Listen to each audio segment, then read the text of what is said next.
Hello, hello, hello. It is Thursday. I told you we were going live at 8 p.m. on Thursday. Stories with Kishen, ordinary people with extraordinary lives. We are here. I am excited to share, I think, a pretty amazing story. And actually, as I was looking back to see how long we've been connected, it's been a couple of years. I looked on Facebook and I'm like, oh my gosh, it's been February of 2021. But you know what? You never know how people are connected, and you never know what someone's story is until they actually share it. I remember a podcast that I did about what's behind the door. You're driving every day. You may see a house or see a business, but you don't know what's on the other side of it until you actually go in there. So it's pretty much a secret. And today is no exception. However, this brave soul has decided to come forth and share his story. But before I bring him on, I do want to remind people you are called to purpose.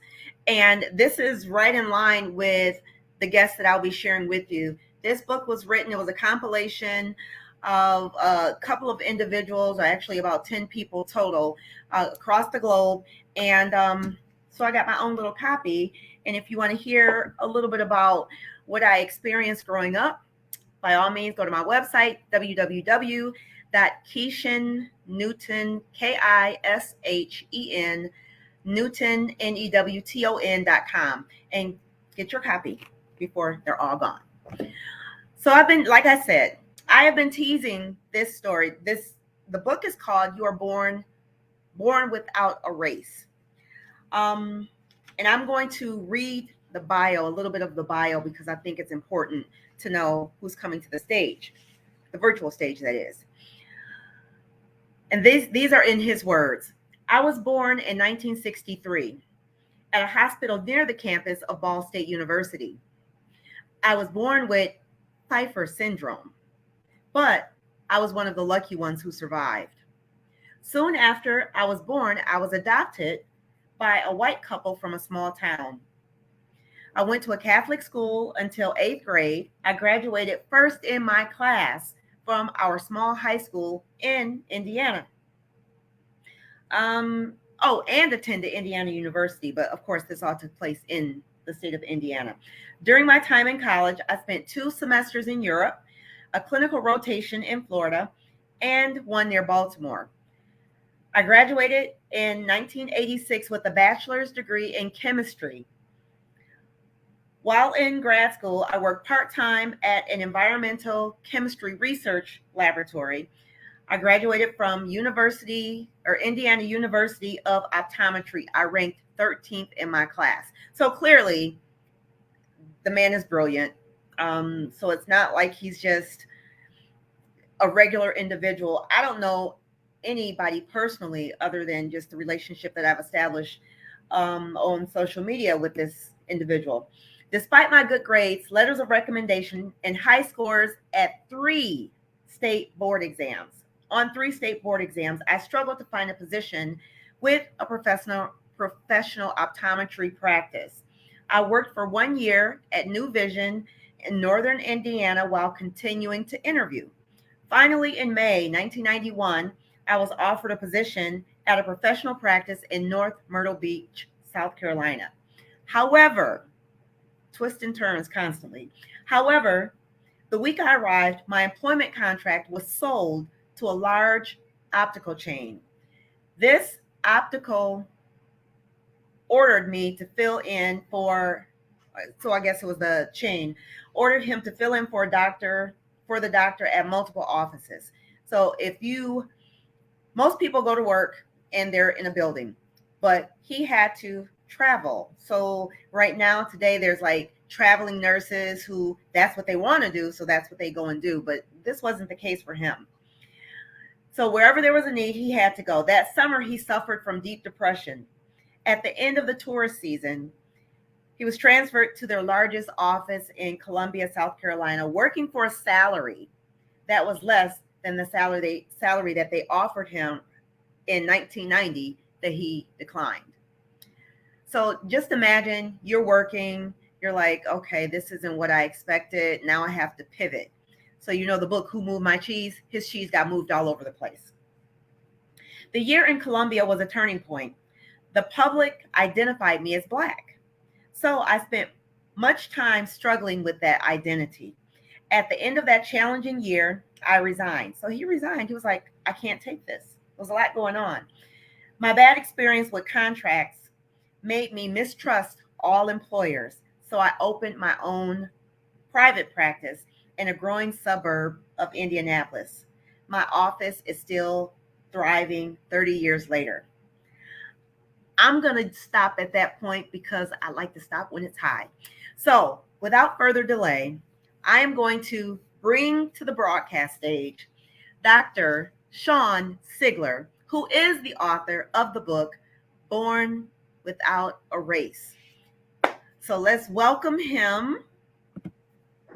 Thank you, Kishen. That was very kind. Well, you know what?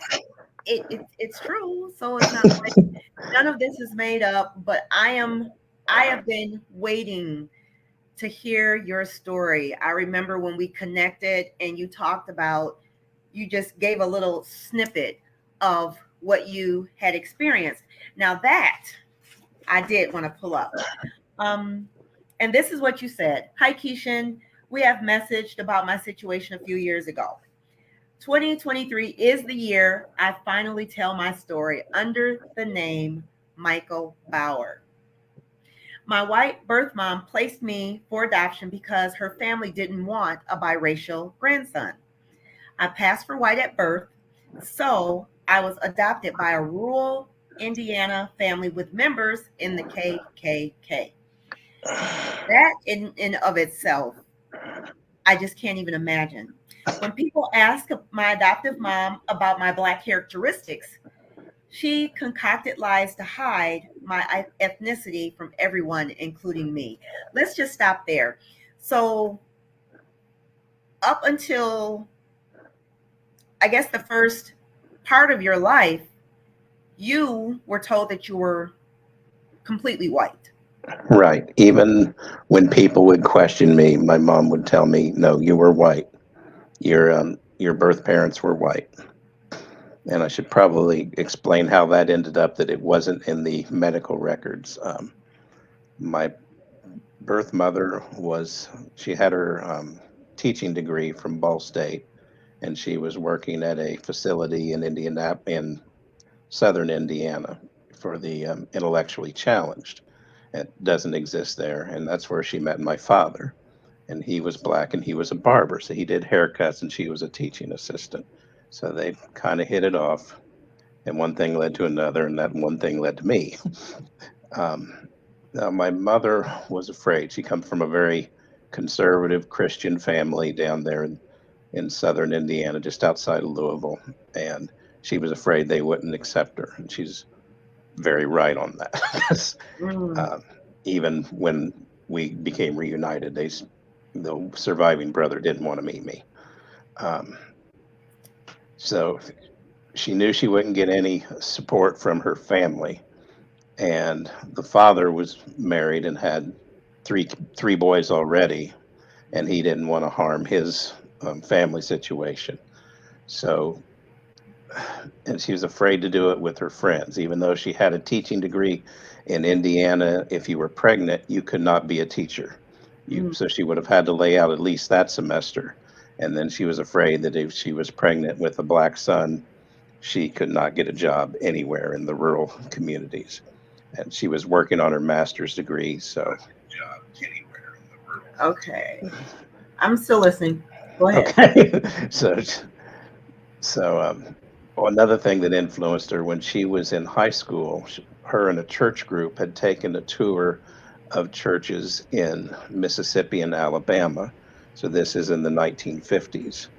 And there was a member of the church group, one of the girls, was dark skinned. She said she didn't think she was of African heritage, but they were in the Jim Crow South.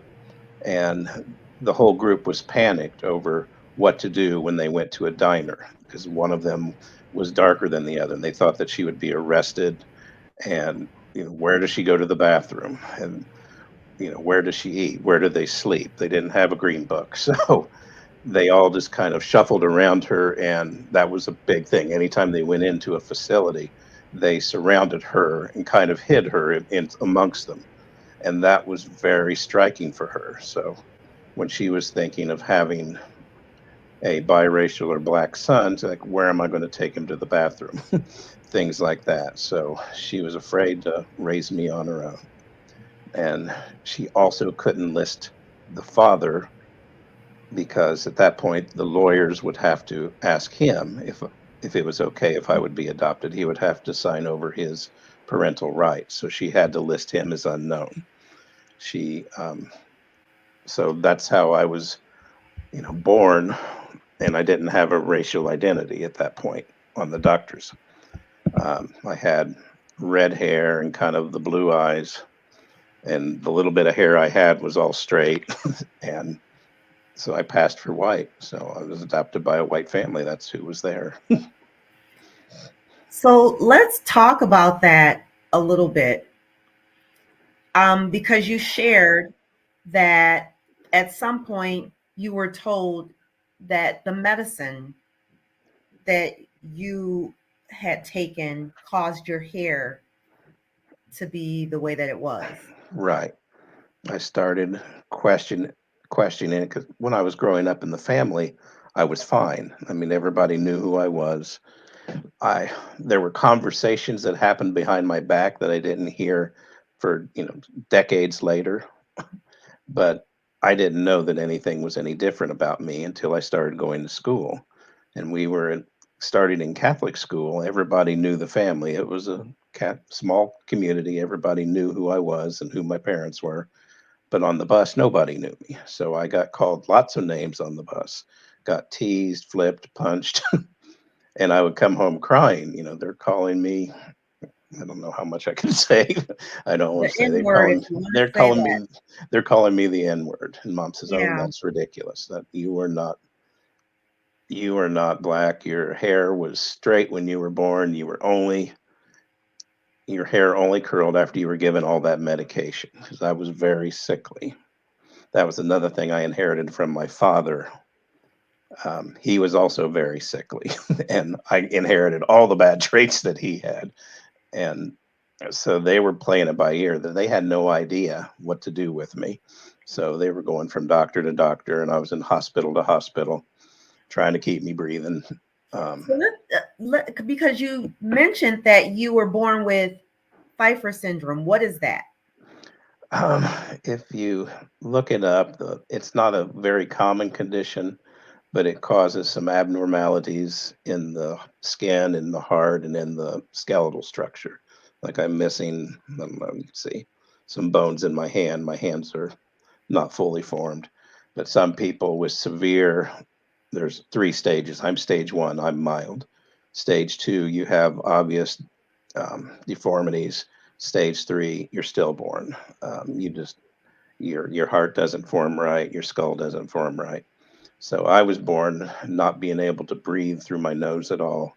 I had severe asthma. I have a heart defect that gave me problems, but we didn't know that until much later. Um, those were the main things. I had blockage in my esophagus, so I couldn't hold down food. So I projectile vomited the first month. Oh, I wow. had one surgery for that. I had two hernia surgeries by the time I was three. So there was a lot of stuff that they had to correct on me, and it just took some time. So yeah, I did have a lot of medical conditions, and I was given a lot of medication.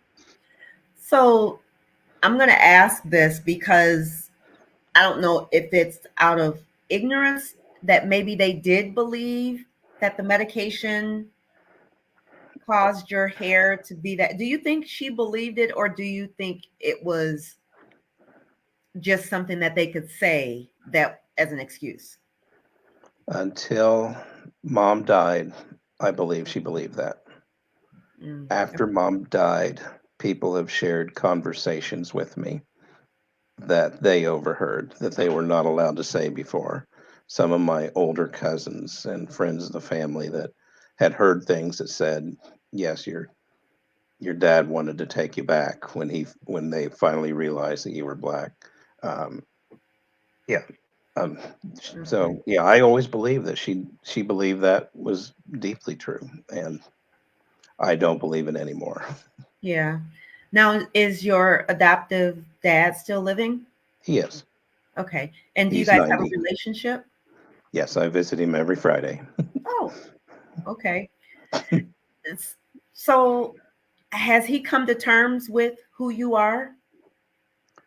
He has. He denies a lot of it. He forgets a lot of things that are inconvenient. Okay.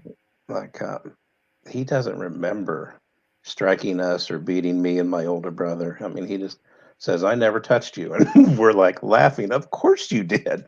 You would get mad at a situation and turn around and backhand us all the time. My older brother, now he's adopted also, and he's white. He moved out at age 17. He had had enough. Oh, wow. Um, s- I had, I just made it through high school and then went to college and moved out then. But Okay. when I talked to dad,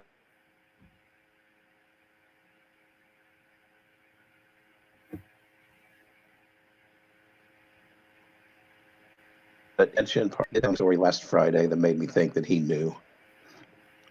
But if I ask him again next Friday, he might not remember what he told me last Friday. I get it. I get it. So, your older brother, do you guys have a relationship? Yeah. Okay. So, let's talk about, because there were a couple of defining moments. One of them is when you said a turning point was in Colombia, but wasn't there a situation prior to where somebody told you that you were black and you were like, "No, I'm not." Several times, and I'm just coming to this realization that when I was placed in the dorm in Indiana University, I think there were 63 of us guys in this one section of the dorm, and all of us that were people of color, we were four of us were in one suite, then one was across the hall, and then the other three floors were all white. And it's like there's things that are just now coming to me. It's like, wait a minute, maybe that was done on purpose. Um, let's see, the first time someone really convinced me that I was black was my freshman year at Indiana University. People would constantly ask me because they didn't know my family. They said, "What race are you?" And I said, "I don't know." He says, "How do you not know?" And then I explained the adoption. And then people don't realize how hurtful it was, but then they would guess. So, well, I think I have a friend who's Egyptian. I think you're Egyptian. I have a friend who's looks like you. They're Native American. um, you're black, and it just weighed on me that freshman year. Yeah. And in Bloomington, there was a lot of um, protests against the Indiana University's involvement in in the government of South Africa, and there was a shanty town and protests, and I kind of got involved in that. Well, just from a distance, I was kind of drawn to that, and I want to go and listen to the speeches. And I thought, wait a minute, this is not the same kind of people that I grew up hearing about. um, Ah. Lots of racist comments. Said Grandpa, he was gone then, but yeah, I'm pretty sure he took Dad to a Klan meeting when Dad was 8. Dad's told me some stories and told me stories about his brothers going through black neighborhoods, throwing things and shouting racial slurs. Possibly Grandpa killed someone. I'm not. He's kind of iffy on that. He said it was ruled an accident, but I think he killed a black man. But So my let's talk about that, because you grew up with a grandpa who who you knew as your grandpa was a part of the Ku Klux Klan. he actually died when I was 4, Okay. but Grandpa was born.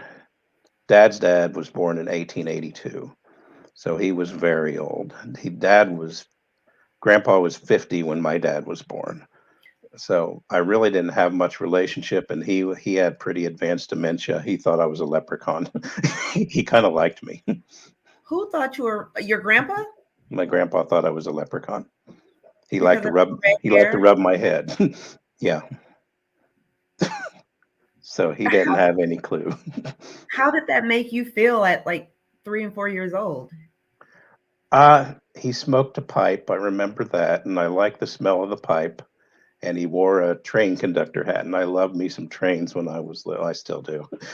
so, so he was this old man that sat in the chair, smelling good, and rubbing my head. So that's all I really remember of him. Oh wow. And the So other cousins that were the uncles and cousins that were in the clan, that the family is so big, and most of them are so much older than me that I didn't really have any connection with them. okay. So did you ever happen to see any of them dressed in their robes? No, I Okay. saw a KKK identification card, but pulled it out. Hey, look at this. And I don't know if that cousin was trying to intimidate me or what, but I was too young to really understand what that meant. Yeah. And again, I wasn't seeing myself as black. I thought, oh, okay, good for you. So when we were exchanging electronic conversations, there was a time when you were 14 where you said a young lady told you that you were black. Was it 14? 19. 19. Yeah, I got. So go ahead. Yeah, that was the summer after that freshman year when I was really confused about my race because everybody was questioning me. On the bus ride to home for spring break, I happened to share a bus with my associate German instructor. And he asked me, what race are you? And I said, I don't know. Or he asked me if I was German. He said, why was I taking German? I thought, I don't know what I am. And he told me, oh, I think you're German. You're so natural at it. You're taking to it so well. He said, in fact, maybe you should go to Germany and see if you feel a connection. He says, I love it over there. And on this bus ride, I just decided, okay, I'm going to go to Germany. And IU Bloomington didn't have a program that summer, but IU South Bend did. So I just transferred to South Bend that summer, and I went to Germany. When I was in Berlin, we were studying with a group of Finnish, and we were all together, and we were just walking from pedestrian plaza to pedestrian plaza, seeing the sights, the gates, the Berlin Wall. And that was I'm old. That was 1983, so the Berlin Wall was still up. It was still a thing. We I heard that. I'm like, saw the Berlin Wall because I remember when they were talking. Yeah. Okay. Yeah. You've been to history. I was back in Germany when they took the wall down, but this was way before, and we had to go. We went into East Berlin and East Germany, and we were walking around, and some of the people in the group, they were just there to drink beer and meet women. I mean, the guys were, they were college guys. They were just having fun. Yeah. And we went by a group of punks, and one of the ugly Americans said something nasty in English to one of the punks, and they don't know German speak English. They study English from early on. So they caught it. And that group of punks just jumped on us, black leather spikes, pink hair that was flying. They were punching, all them were punching the guys in the group except me. And one of them came at me, and then he stopped. He said, Mr. Tucker, which he asked if I was Turkish. And I thought, okay, I don't know how to explain this in German. So, no, I'm adopted. I don't know what race. So I said, yes, I'm Turkish. So he gives me a thumbs up, and then he goes and beats on the other American guys. So I thought, Wait a okay, minute. maybe I'm Turkish. Then That when is amazing, though. They thought you were different. yes, How did that they make you feel? Because I mean, you're weird, very you're. very weird.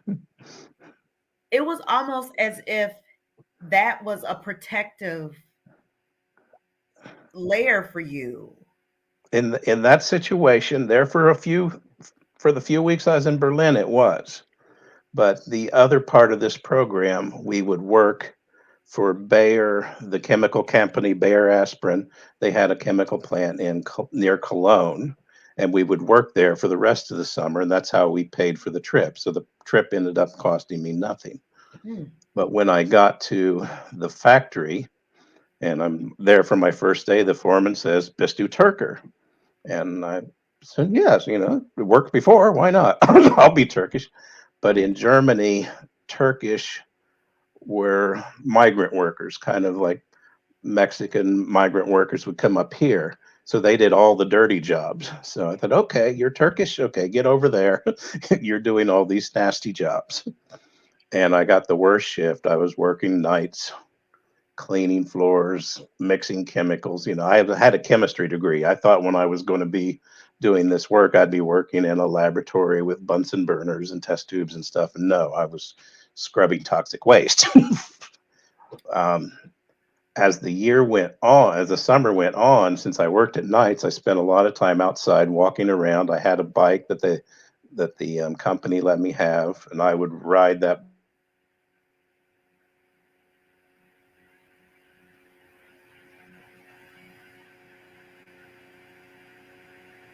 all. I think just got darker during those times 'cause I was out in the sun all the time. And no one had ever cut my hair but my mom. And those Germans ain't never saw hair like mine. So I just never had a haircut. So by the end of the summer, I had the big Dr. J afro and I was much darker. So then they weren't seeing me as Turkish, they were seeing me as African American. And then they started bullying me. And I was on top of a scaffolding. And one of them came up in a forklift and I was cleaning something up there and rammed the scaffolding and I fell to the ground and I jumped up and I was ready to start a fight right then, but the supervisor came, they took me to the infirmary and he had one of the other work students, a German work student, take me to the infirmary and he told the super or the HR department that the person that did that did it on purpose because I was black. That's the things that he'd said before. And so they asked me if I wanted to go back. I only had 1 week left.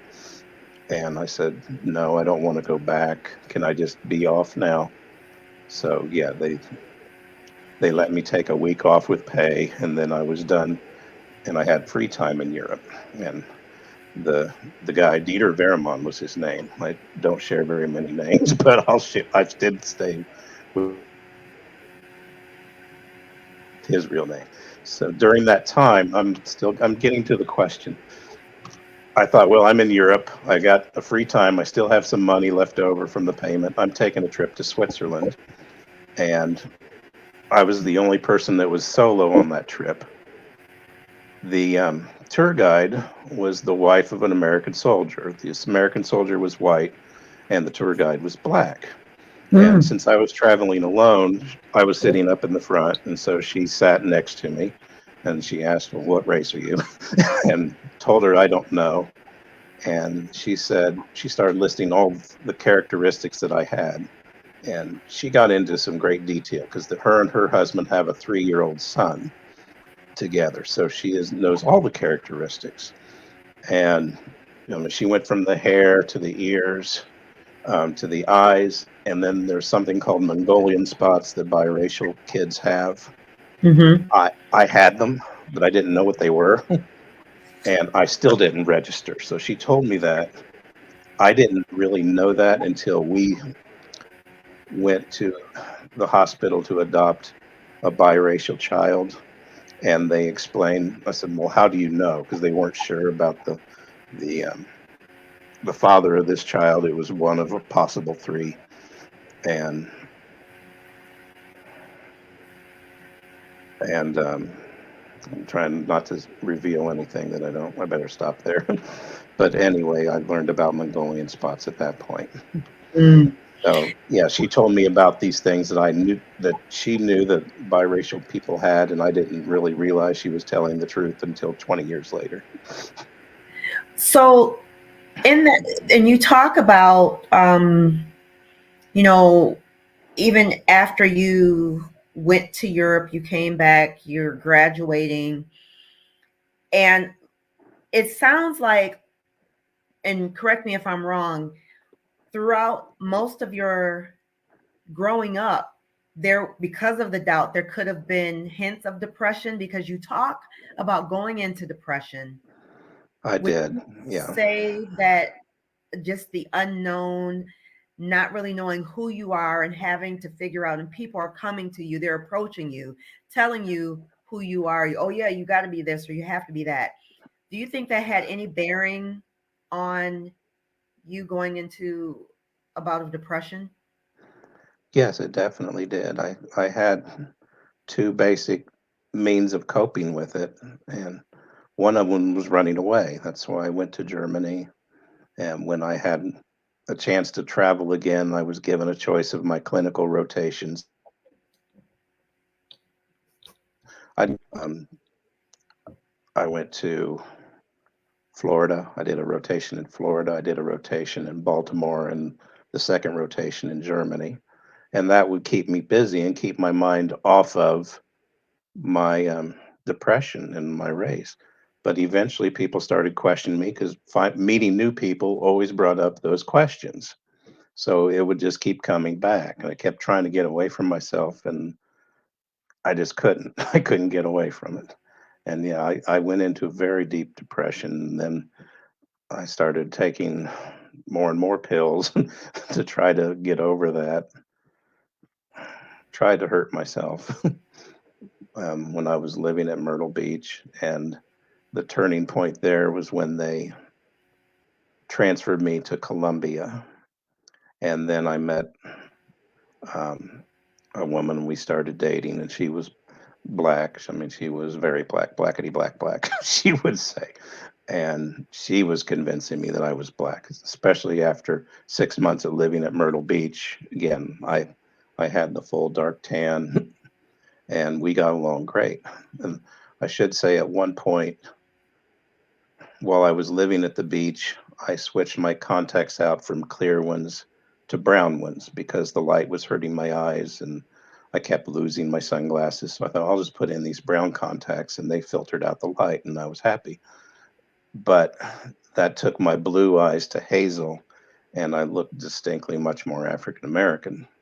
And that's how she'd met me. I was dark tan, hazel eyes, and you know, we started dating and we fell in love. um, So then you have contacts that aren't your natural eye color. What happened when she finally saw that you had these blue eyes?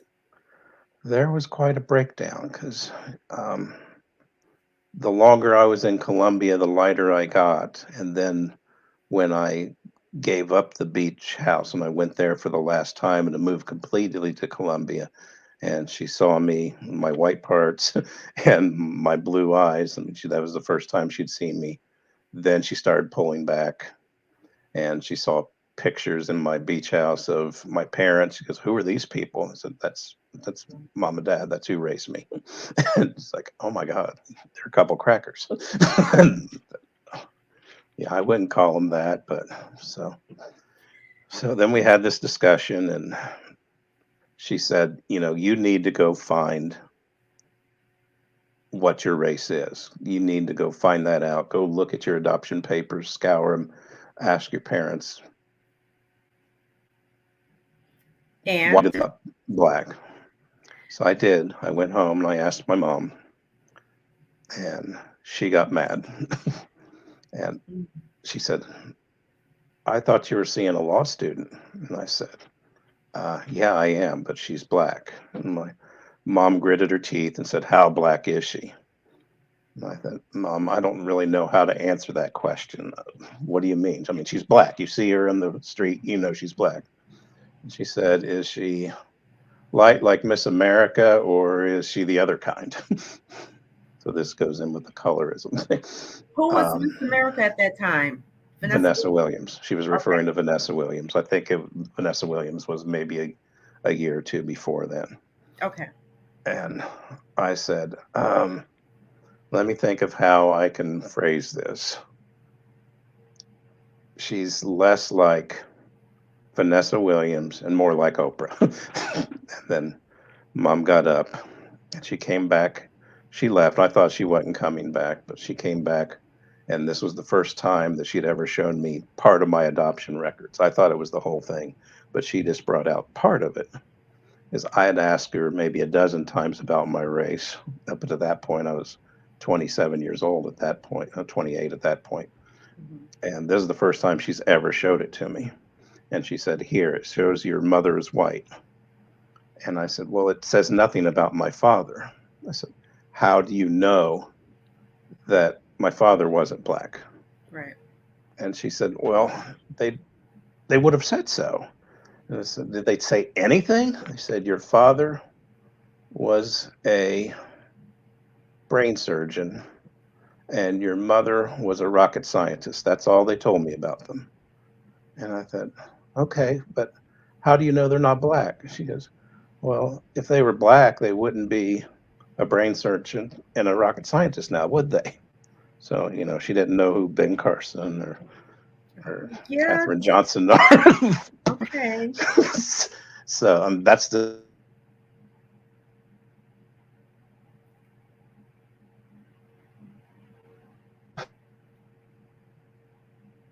kind of help my relationship. Okay. I think we Your had face froze. a gap because I'm like, what did I miss? So all I got was Katherine Johnson, and then Right. what happened? What Um, after that? so then I took that information back to my girlfriend, and we continued to date for a while, but it wasn't the same because that's all. I mean, she would, you know, everything that I was not, I wasn't raised black. I didn't, have the black culture behind me like she did. And we eventually broke up and we had a horrible, horrible breakup. How? So you're like, okay, I'm getting this by black people. I'm getting this by white people. How do you, how do you get through all of that? Because you guys were fine at first, you and your Right. girlfriend, until she Then saw. I lightened up significantly. Okay. It was hard. Well, patients would come into the office when I first moved up, and it maybe even happened when I was in Myrtle Beach. In Myrtle Beach, I was mostly working with tourists, and that wasn't really a problem. Yeah. They were stuck. They waited out in the ocean. The wave knocked off their glasses. They didn't care who I was. They just had to get new glasses. And Right. the company, they took all the prices off the frames at that point. And they said, "Well, let's see your driver's license." "Okay, you're from Chicago. That's like 700 miles. This glasses are going to cost you $700." That's that was the kind of company I did not want to work for, but that's who I ended up working for. Oh So, wow. yeah, after a while, I thought then black patients started coming to me, and as I became lighter and lighter, they'd say, "Well, where's the black doctor?" I said, "Well, that's him." Like, no, that's not. There was only if I remember right, there was only one other black optometrist in Columbia at the time, and Columbia is a good sized city, so he couldn't possibly hold all the demand, and they had contracts with vision insurances, so a lot of people were anxious to come to me, and I was very, very busy that first year. So let's talk about, so you were there, and what led you back to Indiana? And you talk a little bit about here, but yeah, so talk about the transition from there back to Indiana and how you were able to, because we talked a little bit before we came on live, how just those challenges of going from place to place, location to location, and then making less than you were supposed to make because of the transition with the new company, and then you started your own practice. So let's I, talk about that, and then how did you get to this point where you have this book? I started moving or started interviewing again, especially after the breakup. I thought that there's really no reason for me to stay in Columbia. And the more I interviewed, I was getting the same kind of rejection. I interviewed. They would offer me these low ball amounts that I know that other people are making more. Even the person that replaced me, I found out from the staff she made a lot more. So there was a white female who replaced me and almost making double what I made, and she was just out of school. So I decided I just can't trust anyone to treat me right. So I went back to my hometown. Mom told me about this town. She saw a news report. The town where I am now was supposed to grow. And this news report was 31 years ago. At that time, the town had 9,000 people, and now it has 90,000 people. And it's usually in the top 10 of the best places to live in the country. And Ah. so mom was right on that. Mom gave me good advice. So I just opened up my own practice cold. Um, I still like the identity that I had. I, I miss that racial identity and the black patients coming to me and the black co-workers liking me. So I took a part-time position in a practice that was kind of in the inner city of Indianapolis, and that was black owned, and we got along great. And I was starting to build up clientele again. But then gentrification came to the neighborhood, and the owner of the building renovated it and wanted the tenants to pay for the renovations. So the owner of that practice had to close. So I was out on the street again looking for part-time work and looking for my identity. Another doctor in in the town that I live close to now, he had a form of brain cancer. He was only 45, but he could not work anymore. So I started filling in, and he went downhill fast. So I ended up buying his practice just so he wouldn't have to, his widow wouldn't have to deal with it. He had a child in elementary school, a child in middle school, and a child in high school at that point. So I thought I paid way too much for this, but you know, I made friends with this guy, and I didn't want him to have to worry about it. So I bought that office, and it was in a high traffic region, and it was doing really well. But I still wanted that racial identity. Mhm. So I closed that office and moved it downtown in a neighborhood that is kind of it was run down, and but it was close to the main bus station, so I could serve the underserved. And so I started building up my black clientele again. They saw me as one of them. There was a reverend that owned a fish market, and I would go over and have lunch with him, and then we would sit and talk about eye care and things. And he didn't care that I wasn't raised in black, and he asked me if I'd come to his church and do vision screenings. I said, of course. Mhm. And as soon as I did that, then the next black church asked me to do it. Then the next one, then the next one. I think I did 4 or 5 in those few years that I had that office. And people from the Urban League would come in. One woman wanted me to be a mentor for the youth. And I thought, I'd love to, but I just do not have the shared background. I can, they asked me about my childhood growing up. It's like, oh, what am I going to tell them? But they didn't judge me on that. They still, you know, saw me as one of their own, and I was really enjoying that. But just like happened with my friend's office in Indianapolis, gentrification came to that city, and my landlord sold the building to a developer, and they kicked me out. So after that, I quit trying to identify as black. I thought, okay, I'm just going to be me Yeah. and just work in my office. This is too hard. So from those moves, because you're married Yes. now, and how long have you been married? 25, almost 25 years. So, and, and I'm sure I'm not the only one who's curious. So, who is your wife? I mean, is she black? She white? Is She's she white. She's so? someone that I met in college, and I asked her out once in college, and she said yes. And then later in that day, she came back and said, "Oh, I'm going to have to cancel." And I never really asked for a reason. I never asked her out again. Um, Optometrists have to go for continuing education. So 8 years later, I was back in the contact lens area taking contact lens classes.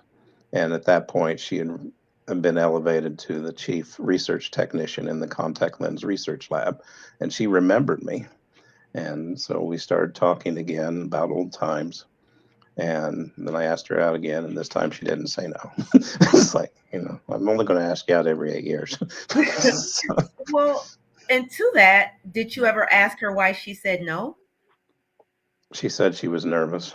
She didn't, um, she thought I was a doctor and I was very quiet and shy, and she didn't know if I would be judging her.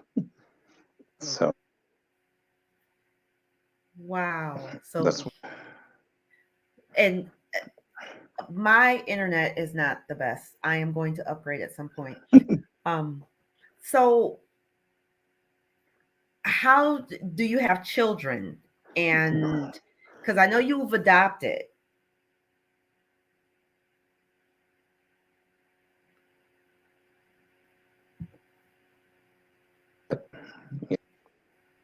sorry, it cut out again.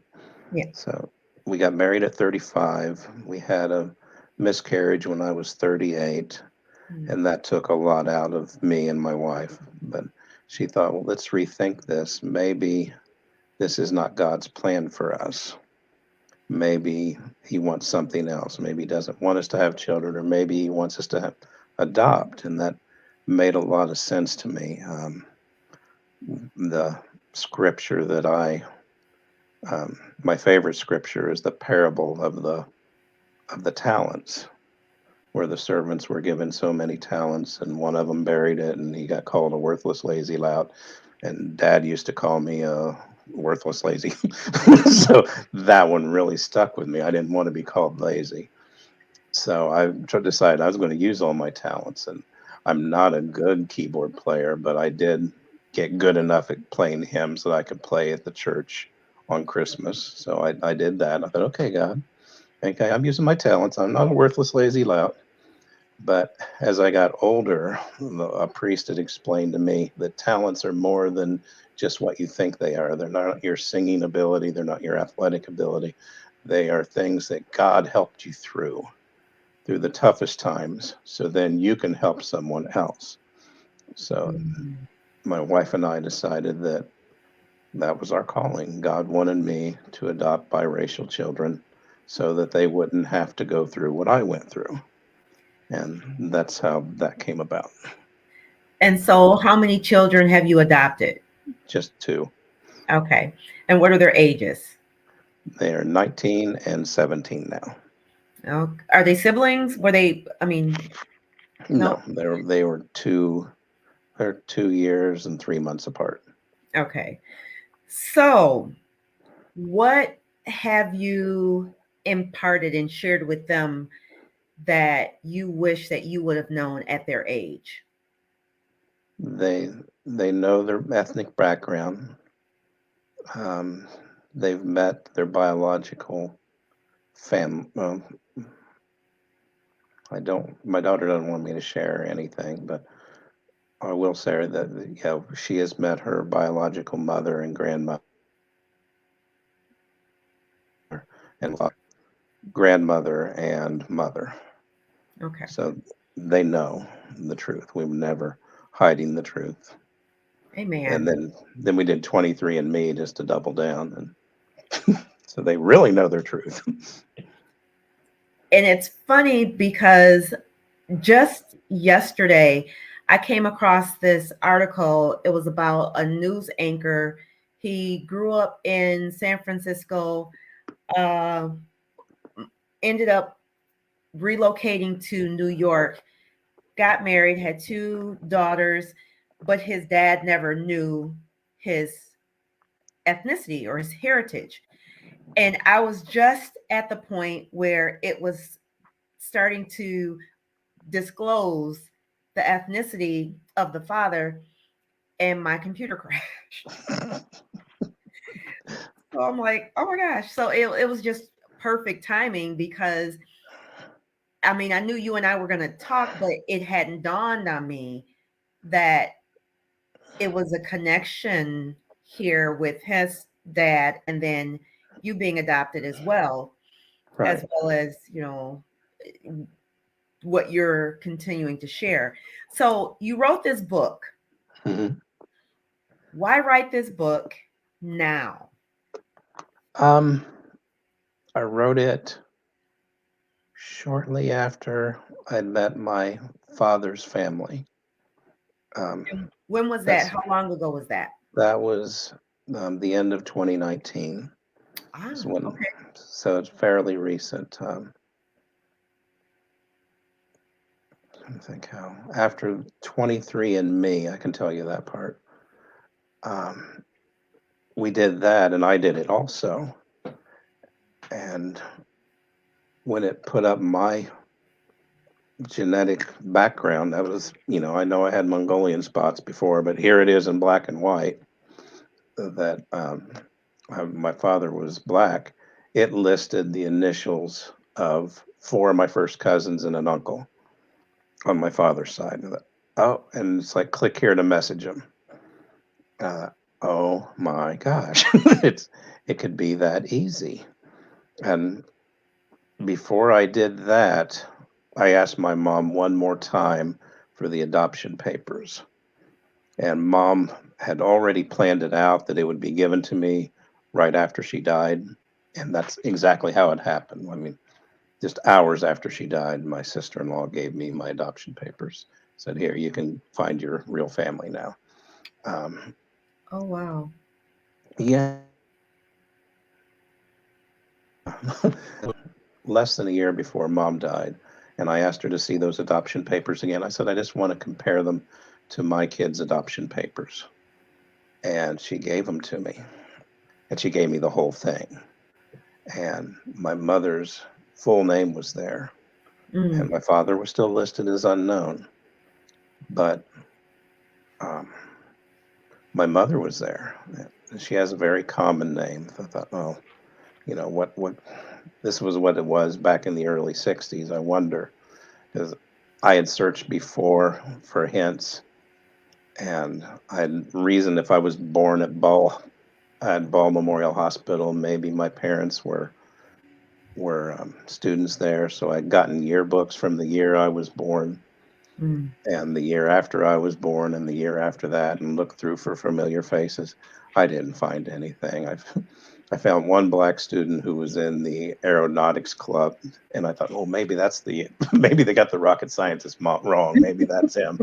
Then we Googled him, and he's a bus driver in Nebraska now. I don't have enough to go on to say, hey, you got a son in Indiana from your time at Ball State. So, right. but we did find my mother, and she's still living, and she was living 15 minutes away from my parents' house. So I had to decide what to do with that. And I did not want to interrupt a family if I was a secret that was long forgotten. I'd already made up my mind that I was not going to contact my my birth my birth mother. Oh, wow. So we searched and we snooped. We did the cyber snooping. I couldn't find anything. There was no aliases. There's no ex-husbands. There's no kids. There's no pictures. It's like she's never married, and she's has no other kids. So I thought, okay, I really need to write to her. That I'm over it now. I'm like 54 years old now. I've lived my whole life up to that point without knowing, but maybe she needs to know. Maybe this is something that would give her peace. Maybe she was always wondering what happened to me. So I decided to write her a letter, and I put it on my letterhead from my office because I thought I don't want her to think that I'm, some stalker or cyber snooper. And I thought, well, she'll know my date of birth. I mean, she has to know that, and she'll know where I was born. She'll know the doctor's name that delivered me. So I put that in there and told her I just wanted to let her know that I was glad she gave me life, and I inherited that from her. So I just assumed that she made the best decision she could at the time. And I would have made the same decision if I was in that position. I said, if you do want to call me, here's my cell number. And so she did call me. She did? She did, yeah. So I met her right before mom died, just a few months before my adoptive mom died, but I tried not to let her know. She's a retired school teacher. She taught at the Ball State University's laboratory school for 35 years. And she's just retired living there. She's been in the um, stable relationship with the same woman for over 50 years.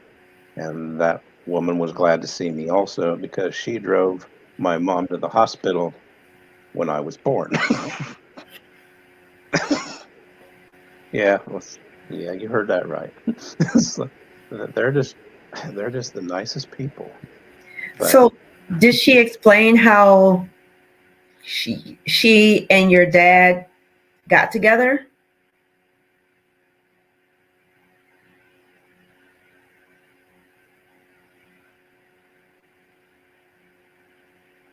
at the same time, I started talking while they were there and started having an affair. And she would go with him on out of town trips and things like that. And when when she met me, she didn't want to give me my father's name. And I said, I understand. I don't want them to know that he had an affair. And we went like that for a few months. And then she got to know me better. And she says, I think you have the judgment to do the right thing. And she gave me my father's obituary, said he's not living anymore. Mm.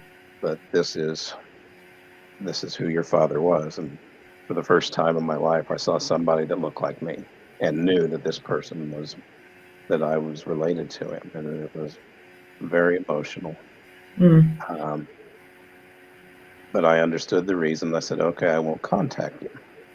But in the obituary, I saw that one of my brothers had already died, one of his sons Mm. with his wife. And then I started reading that obituary, and then that led me to another one, and another one of my brothers died. And they both died at the age of 50, and I'm 54. It's like, uh-oh.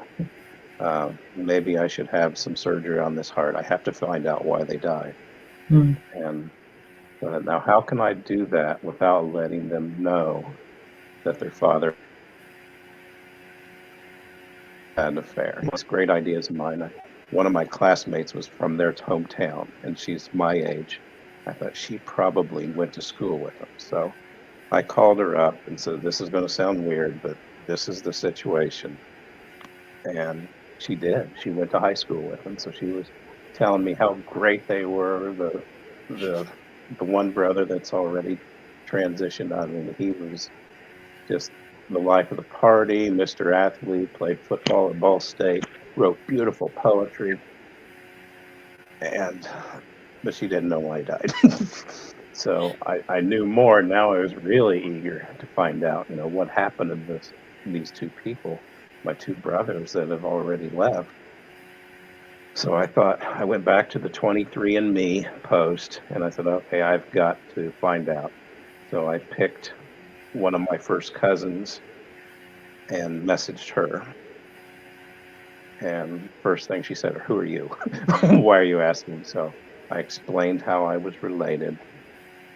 And she told me everything, messaging electronically, everything that I was asking.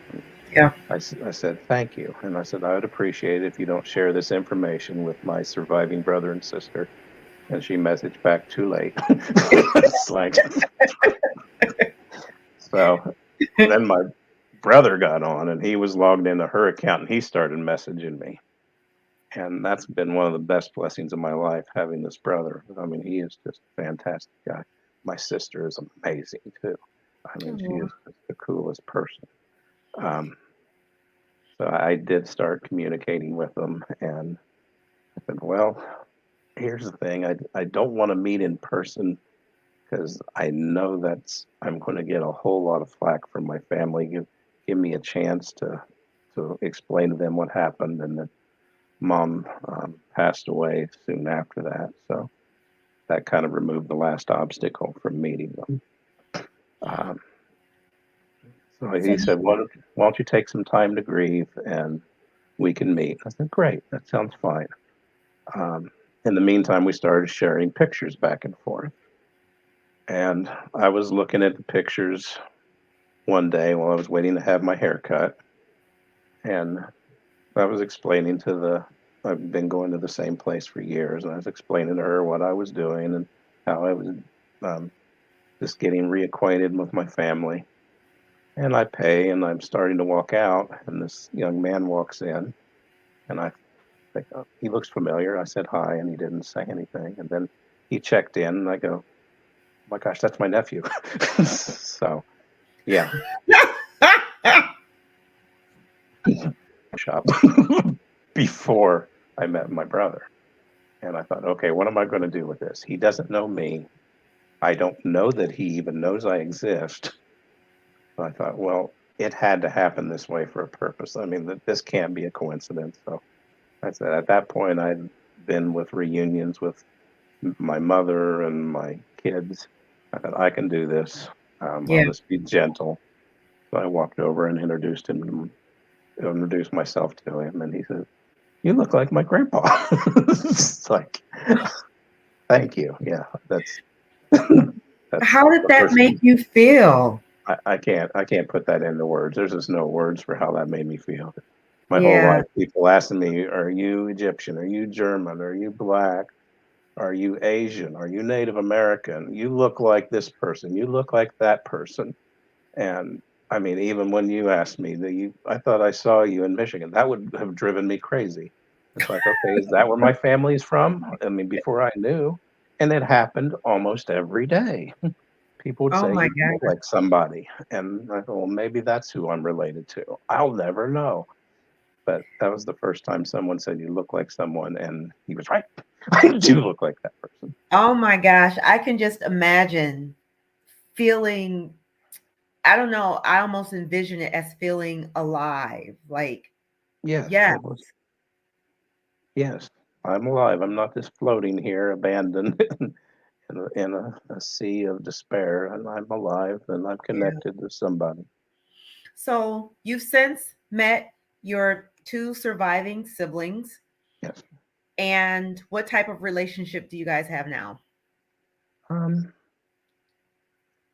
my brother, we talk sports a lot, and occasionally I'm still working pretty long hours. He's retired, so if I say, "Hey, I've got a long break coming up, can you meet me at the bowling alley?" He'll come over, or we'll play some top golf.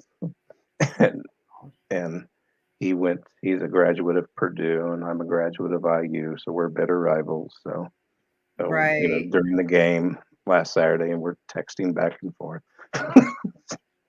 And my sister, we don't have that guy connection, but if I have a question or I need her, I can text her and she'll respond back to me right away. So do you guys get together, like families get together on holidays and celebrate? They would love me to. I'm But still having issues with that kind of a family. I'm why? invited to the family reunions. In my family reunions, I mean, we very rarely had them, and I didn't get along. In this family, my father's family, the family reunions used to last a week. Now they cut it down to 3 days. I mean, they rent out a bowling alley, they get hotel rooms, they play cards, they take classes on family history. It's unlike anything I've ever seen. Um, I'll go to it virtually and look at things they're saying. And that cousin that I emailed or messaged on 23andMe, she knows so much about family history, and she shares it with everybody. Uh, and but it's just overwhelming to me. I get nervous Yeah. when I get around a lot of people, and Yeah. if one at a time, I would be good. One of my cousins was in my town playing for a granddaughter's basketball game. Oh, if I could finish up with this this workload, I'm going to go over that game. And I didn't make it. The game was over. He was gone before. So I'd be more than happy to see one at a time, but to see them Yeah. all, I'm not ready for that. I don't know that I ever will be. I don't know. They probably would just hug you and love on you and do the things that we do. They probably would. Yeah. I mean, but at least you have a relationship, and Yes, and I'm happy that's with what I have right now. good. Good. It's more than I've ever had. Yeah. Well, what more do you want to share? Maybe there's somebody who has either been adopted, or maybe they're biracial, or they've experienced something that you've experienced. What do you want to share with them? Find a therapist Mm, that specializes in adoption, mm, and they're few and far between. But I've learned that a lot of us adoptees feel the same sense of abandonment. We don't mm. feel connected to anybody. We feel very, very lonely. A lot of us have a hard time maintaining relationships because we don't want people too close to us.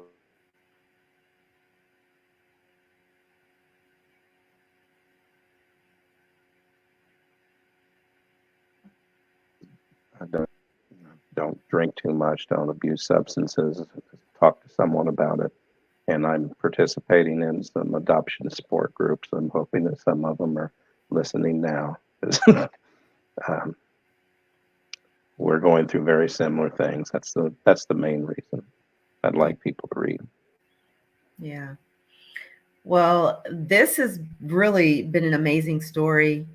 I know that you are now starting to share it. I know there's somebody else. I don't know. Have you already shared it with somebody else, or Um, is that coming? I I wrote the book during the pandemic because the government decided that optometry was non-essential. So I had nothing to do, and I had all these feels in me, all these emotions, and I started wondering, were people saying these things about me because I always thought they were, harassing me just because they didn't like me or something wrong with me.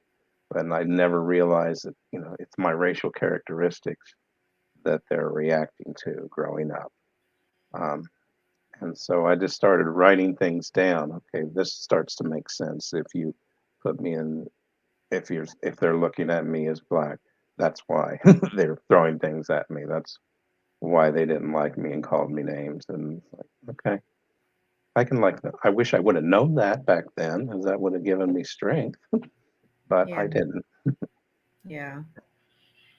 Well, like I said, am just thrilled that you got a chance to share your story with Stories with Kishen. So I want to thank you.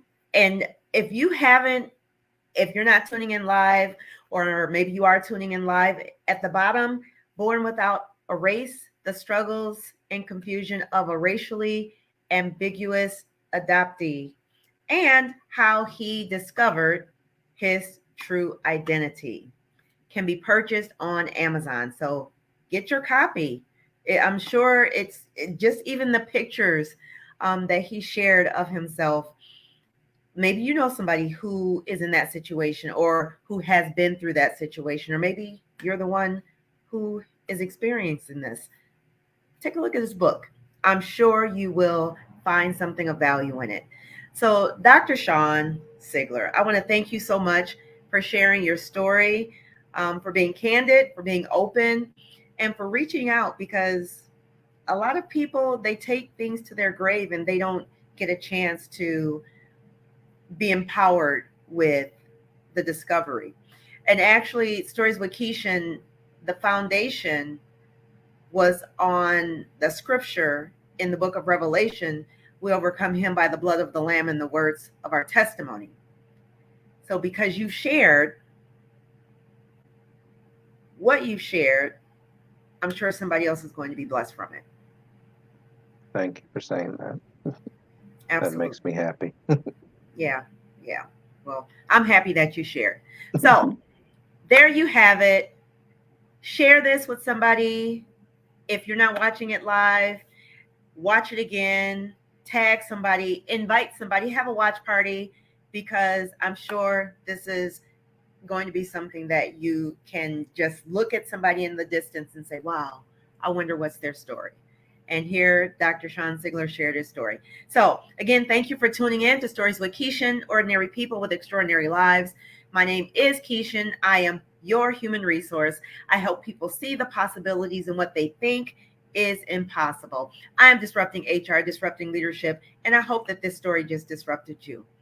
Thanks again. God bless. Have a good night.